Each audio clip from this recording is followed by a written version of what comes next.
السلام عليكم ورحمة الله وبركاته.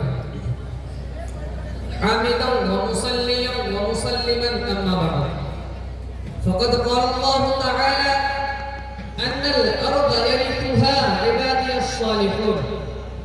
ترجمہ: بلا شبہ ہمارے نیک بندے ہی اس زمین کے وارث ہوں گے. جب سر میں ہوائے طاعت تھی، سرسبز شجر امید کا تھا. جب سر میں ہوائے طاعت تھی، سرسبز شجر امید کا تھا. جب سر رسیاں چلنے لگی، اس پیڑ نے پھلنا چھوڑ دیا. اللہ کی راہ اب بھی حتمی آثار و نشاست قائم ہے. اللہ کے بندوں نے لیکن اس راہ پہ چلنا چھوڑ دیا. ذرا آپ اس زمانے کا تصور کریں جب کہ ایک تنہا 40 سالہ انسان نے اسلام کی آواز بلند کی، اور صرف 23 سال میں وہ آواز اتنی دور جا پہنچی کہ تاریخ اس کی مثال دینے سے قاصر ہے. اور ابھی ایک صدی بھی نہ گزری تھی کہ ایک انقلاب رونما ہو گیا. جو غریب تھے وہ امیر ہو گئے، جو بیچارے چرواہے کہے جاتے تھے وہ مستد اقتدار پر متمکن ہو گئے.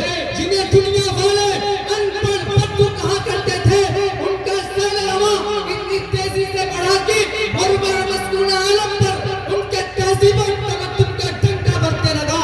جو تعلیم و تہذیب میں پچھلی صدیوں میں تھے وہ امام بن گئے. انہوں نے یہ ثابت کر دیا کہ قرآن کا یہ اعلان اپنی جگہ درست ہے، ان الارض یرثها عبادی الصالحون. بلا شبہ ہمارے نیک بندے ہی اس زمین کے وارث ہوں گے.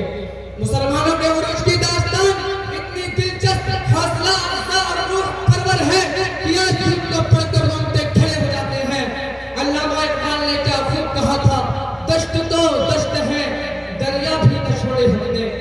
دشت تو دشت ہے، دریا بھی نہ چھوڑے ہم نے. بحر ظلمات میں دوڑا دیے گھوڑے ہم نے. برادران اسلام، ایک وقت تھا جب مسلمانوں کی شوکت و صدوت، رعب و ہیبت کا ڈنڈا بج رہا تھا. چہار دانگ عالم میں ان کے عروج کی داستانیں پر زبان تھی.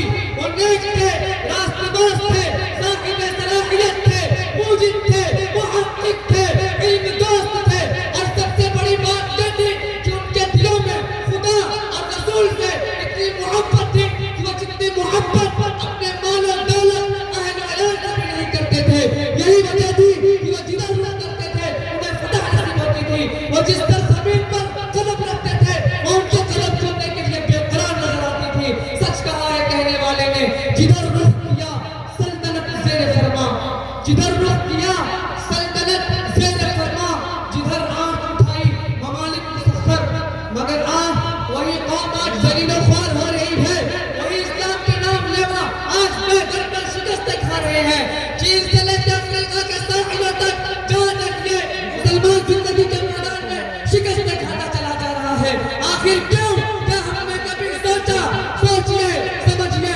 ظاہر ہے کہ جس صفات نے ہمیں ترقی کے منازل طے کرائے تھے، جن خوبیوں نے ہمیں باب عروج پر پہنچایا تھا، وہی خوبیاں اگر ہم دل سے اپنے اندر پیدا کر لیں تو یقین رکھیے ہم سب جلد کامیاب ہوں گے.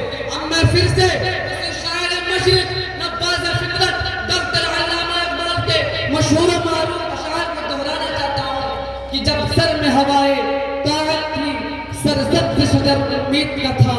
جب سر میں ہوائے طاعت تھی، سرسبز شجر امید کا تھا. جب سر رسیاں چلنے لگی، اس پیڑ نے پھلنا چھوڑ دیا. اللہ کی راہ اب بھی حتمی آثار و نشاست قائم ہے. اللہ کے بندوں نے لیکن اس راہ پہ چلنا چھوڑ دیا. وآخر دعوانا الحمدللہ رب